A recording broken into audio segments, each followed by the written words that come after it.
नमस्कार दोस्तों, आपका स्वागत है कृति कुमारी यूट्यूब चैनल में। तो दोस्तों, आप देख सकते थे इससे पहले मैंने प्रार्थना पार्ट 1 का कविता आप लोग को पढ़ाया था। उसके बाद मैंने बोला था कि मैं इसके क्वेश्चन आंसर को लेकर आऊँगी, तो आज मैं इसके प्रश्न उत्तर को लेकर आई हूँ। तो आप देख सकते हैं कि पहला क्वेश्चन है, आपके गांव की मिट्टी का रंग कैसा है। तो दोस्तों, ये पाठ पढ़ाने के बाद हम बच्चों से ये सारे प्रश्न पूछेंगे। आइए बातचीत करेंगे बच्चों से कि बच्चों बताओ आपके गांव की मिट्टी का रंग कैसा है। तो बच्चे हमारे जवाब देंगे कि हमारे गांव की मिट्टी का रंग काला है, पीला है, लाल है। अपनी अपनी अवधारणा व्यक्त करेंगे। ख, आपके यहाँ की मिट्टी में कौन सी फसलें उगाई जाती हैं। तो बच्चे बोलेंगे कि मैम हमारे यहाँ की मिट्टी में गेहूँ, धान, सब्जियाँ आदि उगाई जाती हैं। ग, हम आपके घर में मिट्टी से बनी कौन सी चीज़ें काम में लाई जाती हैं।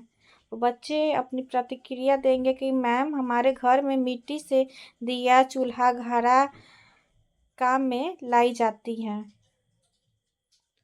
पाठ की बात।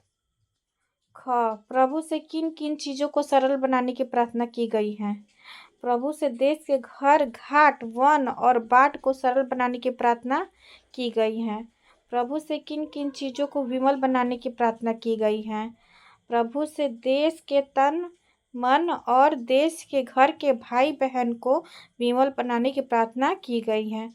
ग, प्रभु से किन किन चीज़ों को एक बनाने की प्रार्थना की गई है। प्रभु से देश की इच्छा, आशा, काम, देश की भाषा को एक बनाने की प्रार्थना की गई है। प्रभु से इन्हें एक बनाने की प्रार्थना क्यों की गई है।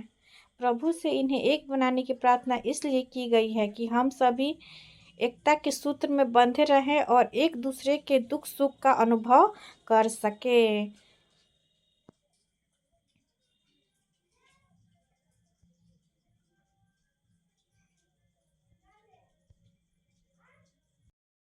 तो अब तीसरे क्वेश्चन है, यहाँ कविता की जिन पंक्तियों का अर्थ दिया जा रहा है उन्हें लिखिए। क, हे प्रभु मेरे देश के घर, यहाँ की नदियों के किनारे, यहाँ के वन और यहाँ के रास्ते ऐसे सुगम बने कि सभी आसानी से वहाँ आ जा सके। तो इसके उत्तर होंगे देश के घर और देश के घाट, देश के वन और देश के बाढ़ सरल बने प्रभु, सरल बने। ये जो क्वेश्चन है इसका हम लोग को अर्थ बताना है कि कविता में इसका क्या अर्थ दिया गया है। ख, हे प्रभु सभी देशवासी अपने शरीर और मन से स्वच्छ एवं निर्मल बने। मेरे दोस्त के सभी भाई बहन किसी भी प्रकार के छल कपट से दूर रहे। ये किस पंक्ति में बोला गया है। तो इसका उत्तर होगा देश के तन और देश के मन, देश के घर के भाई बहन विमल बने प्रभु, विमल बने। 4 नंबर, कविता में आए एक जैसी आवाज़ वाले शब्दों के जोड़े बनाए। कविता में जो आया हुआ है उसका जोड़ा बनाना। जैसे जल, जल भी आया कविता में और फल भी आया। घाट और बाट, तन और मन, आशा और भाषा, सरल और विमल। उसके बाद है रिक्त स्थानों को भरे। 5 नंबर का जो ये खाली स्थान है उसे भरना है। देश के घर और देश के घाट, देश के वन और देश के बाट सरल बने प्रभु, सरल बने। ख, देश की इच्छा, देश की आशा, काम, देश की भाषा एक बने प्रभु, एक बने। आपके घर, आपके विद्यालय या घर में कई प्रार्थनाएं होती हैं, उनमें से जो आपको याद हो उसकी 4 पंक्तियाँ लिखिए।